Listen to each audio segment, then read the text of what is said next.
everyone, welcome back to my YouTube channel. Today's video is my 23 weeks update on my third baby Eric, and I have a 2-year-old son and a 1-year-old daughter. So yes, when my son is born, my third son, my daughter will still be 1 and my son will be 2. So all my kids will be 1, 2, and 3, 3, 4, and 5, and so on and so on. And we've gotten a lot of comments in person and around and everything saying like, oh my gosh, why are your kids so close in age? Like that's just crazy and all that. But actually it works best for us, and I'm just going to tell you from our minds and our perspective why it works best for us. So a little background. My husband and I, we have siblings that are 5 years and 10 years apart from us. So we don't have any siblings that are really close in age to us. And there's nothing wrong with that, but just for us growing up, we just felt like we weren't really as connected as we wanted to be with our siblings because we were so far apart in age. So when we had kids, we decided we wanted to have them really close. That way they could be going to school together and they'll only be like 1 or 2 years apart, and they'll be going through the same things together. Like they might be able to learn how to ride a bike together, but I do understand, you know, some kids learn how to ride a bike at like 3 years old and some don't learn till they're like 10 years old. I understand that, but I'm just trying to make it where it's easiest for them to kind of like connect and click as siblings. That's all we really want. We want them to be able to, you know, be there for each other in a sense, like kind of how we can't be there for our siblings. We can't all connect like that. Yes, we see our siblings, we love our siblings, but they're just so much younger that it's not like the same feeling, and it's not like we can all grow together, you know? So that's just why, some of the reasons that we decided to have our kids all together.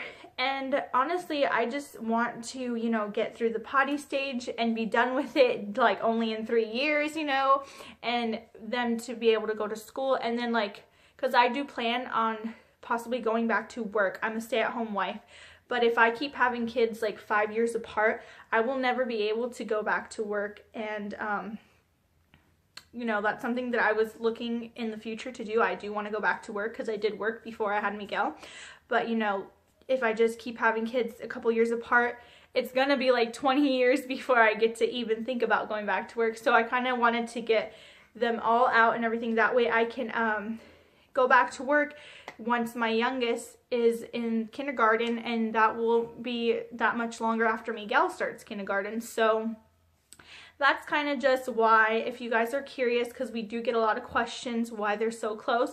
But honestly, we already see that it's really neat having them so close, because my 1-year-old and 2-year-old, they do everything together. You would think it's crazy because they're so young, but honestly, they play with the same toys. They are both trying to learn how to ride bikes right now. They're both learning how to pedal. And they kind of know how to ride a bike, but it's a tricycle, and they're just learning and encouraging each other and stuff like that. So those are like little small examples, but yeah, since they're so close in age, they're always relying on each other. And like when one of them wakes up, they wake up the other one and they want to go play and do all that. So we already see that it is a good benefit for at least our family. So yeah, but now I'm going to talk about the actual pregnancy now that I got that covered as of to why we have our baby so close together. But so at the beginning of my 23 weeks, I was getting over my swollen kidneys. I did have swollen kidneys, and if you guys want to learn more about that, you can check my last pregnancy video where I talked about that. But I was getting over it, and now my kidneys are not really swollen, or at least they don't feel swollen. I don't have any pain anymore from them. So we got past that, so I'm glad about that. And then in the 23 weeks, because I'm 23 weeks and 6 days now, I was throwing up a little bit again, just like in the beginning of the pregnancy, and I was just like, ugh. So there's nothing I could really do about it. I called my OBGYN and they said that's totally normal. If you threw up in the beginning of your pregnancy, it can actually come back at any time. So that's just what happened. It came back for a little bit, and it's not even like I was eating different or doing anything different. It just randomly came back out of the blue, and it lasted about 2.5 days, almost 3 days. And it's where I would like want to eat, but when I would want to eat, I would like throw up. Like as soon as my mind is like, oh, I'm hungry, my body's like, nope, you're gonna go throw up. So that's kind of how it was. So then I tried eating a little faster, but that didn't really help. Not faster, but like sooner. It didn't really help. I was still throwing up. So, but once I got past those like 2.5 days, I haven't thrown up since. I've been feeling better. The only thing is now I am out of breath like all the time, like talking in this video, I'm like getting out of breath. And then when I do the dishes, I'm like worked up. Like I'm not like breaking a full-on sweat, but I just feel like super exhausted. So now I'm getting to the point where I'm in my second trimester, but the end of the second trimester, so almost the third trimester. So I'm already getting those symptoms where like I'm getting super exhausted, I'm getting out of breath, and I'm just like, oh my gosh, I still have a long way to go.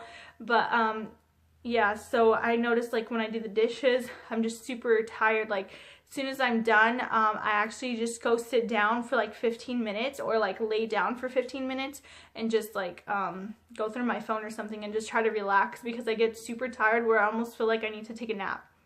So it's just like really exhausting, and yeah, that's the main things. Those are the main symptoms right now that I'm having, but it's not that big of a deal because I'm already used to it. Like I already had 2 other pregnancies, so I kind of know what's going to be going on in each week.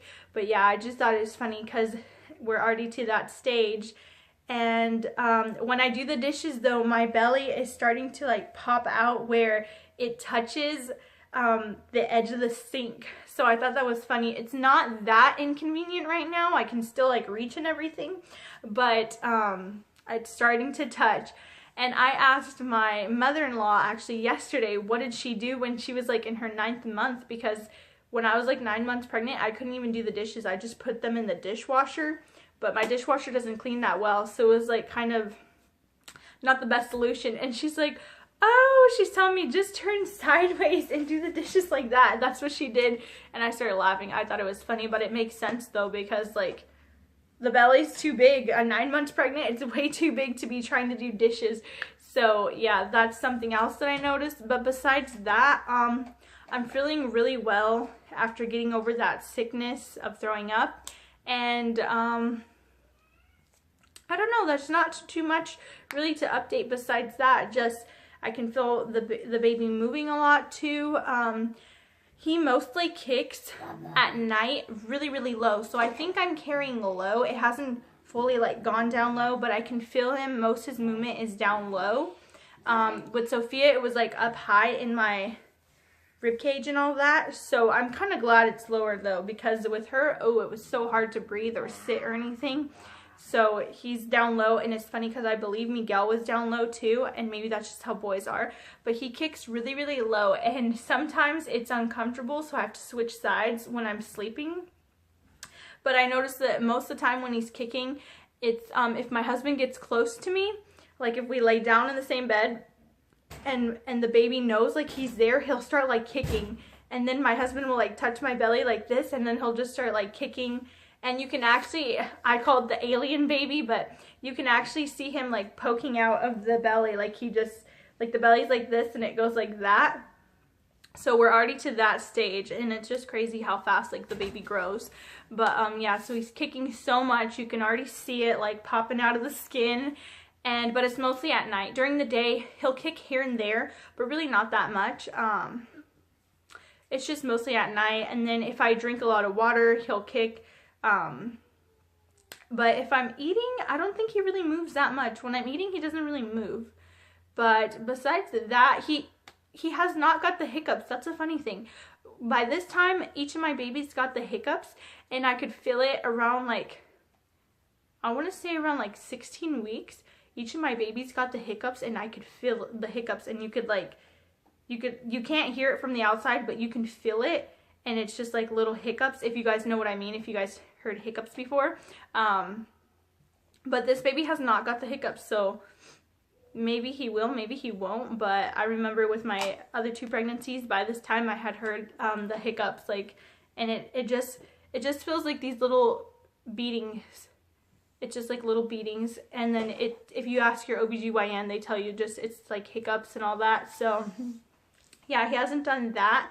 I guess maybe he's kind of a quiet baby, doesn't move too much during the day compared to the other ones, because the other ones were really crazy. Like, they were moving all the time, and it was always uncomfortable to sit, to stand, to move, to do anything. But with this one, it's kind of like, I want to say it's like my easy baby. But yeah, since he does move a lot though during the night, I have a feeling that that means he's going to be like a night owl and up all night. Because that was the cases with them at the end of the pregnancy. They wouldn't stop moving in the night. I'd always have to get up and like take deep breaths because they're moving too much, or like sit up and be in a different position. And I do have a pregnancy pillow that I use, but honestly, it's not the best pregnancy pillow. It's all right. I actually flip it upside down because I don't like the pillow for the head. It just is like too high. It's like too fluffy where it makes your neck like uncomfortable. So I just flip it upside down, and then I just put it between my legs and turn on my side, and that's how I kind of sleep. And that seems to help, because if I don't sleep with it, I'm in a lot of pain because the baby's like pressing down so hard. So it kind of like lifts it up and makes it in the center. So if you guys are pregnant, I'd suggest definitely investing in a body pillow. If you don't have the money to purchase like an $80 pregnancy pillow, don't worry. They have baby stores, like the Baby Exchange or any used baby store that's near you. They have a lot of them.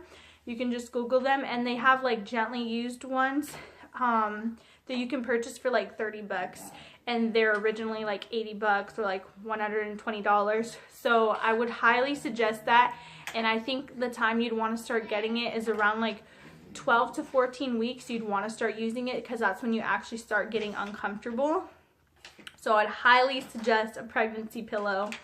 And yeah, the last thing I want to talk about is my like pills that I'm taking. I'm actually taking iron, and I'm taking a vitamin C, and I'm taking prenatals. So the iron I only take twice a week, and that's just, you know, you guys know what iron is. So I was always a little bit low on iron with my other pregnancies. I'm not this pregnancy, but I have been taking the pills consistently since this whole pregnancy, but only 2 a week. So there's that. And then I take 2 of these little gummy bear vitamin C's daily.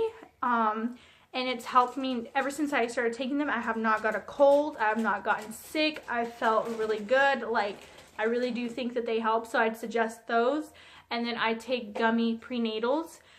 And all of these things you can buy at Target or Walmart, or really anywhere, maybe Rite Aid. You can buy them over the counter anywhere. You don't need like a prescription or anything. Actually, the prescription prenatals, I hate those. Like, they're these big, huge pills. And I took them with Miguel, and I was like, forget that. They made me throw up every time. They made like my hormones like worse. Like, I was acting really, really rude. So I just don't like the prenatals that you get from the doctors, the big pills. I wouldn't suggest those because those kind of mess with your hormones. And I realized that the gummy bears, they don't really mess with my hormones. It could be totally different for you, but I would just highly suggest the gummy bears and gummy bear vitamin C's. And then the iron, they're just these tiny little red pills. They're super easy to take. Some of my friends take iron too, and they don't even need water for it. You really don't, but I just take it because I don't like to be like dry when I'm swallowing a pill. But yeah, so that's the last thing really, but we're doing great. The baby's over a pound. His heart rate is 140, and I'm going to be having an ultrasound, I believe, on Wednesday. So if they don't cancel on me, because they did the last 2 ones, I will definitely come on here and show you guys a little picture of him because it's been a while. So, and I'll tell you exactly how many pounds and ounces he is at the moment and his heart rate and all that. But last time I checked, he was a little over a pound and his heart rate was 140. Okay, so thank you guys so much for watching, and I will see you guys in my next video. Bye!